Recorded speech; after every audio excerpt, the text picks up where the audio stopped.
সব সত্যি জেনে নিজের ভুল বুঝতে পেরে অনুতপ্ত হয়ে সুধার কাছে ক্ষমা চাইল তেজ। হ্যাঁ বন্ধুরা, আমরা এমনটাই দেখতে পাবো শুভ বিবাহ ধারাবাহিকের আগামী পর্বগুলোতে। জ্যোৎস্নাকে বিপদ থেকে বাঁচিয়ে জ্যোৎস্নাকে সাথে নিয়ে উজ্জ্বলের খোঁজে যায় সুধা।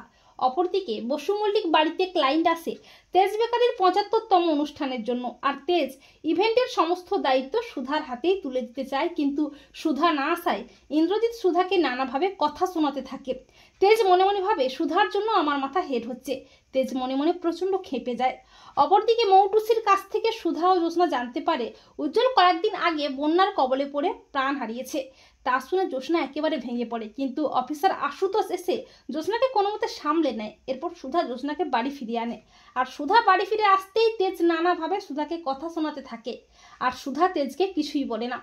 এরপর অফিসার আশুতোষ সুধাকে ফোন করে বলে যে ব্যাগটা গাড়িতে রয়ে গেছে, কিন্তু সুধার ফোনটা তেজ রিসিভ করায় সুধাকে ভুল বোঝে তেজ অবিশ্বাস করে। তেজ যখন সুধাকে ভুল বুঝে নানাভাবে কথা শোনাতে থাকে, ঠিক তখনই অফিসার আশুতোষ আসে সুধার ব্যাগটা দিতে।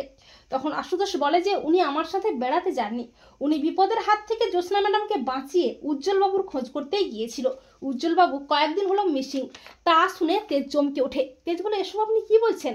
অফিসার আশুতোষ বলে যে হ্যাঁ, আর উজ্জ্বলবাবু আর বেঁচে নেই। 5 দিন হলো উনি বন্যার কবলে পড়ে প্রাণ হারিয়েছেন।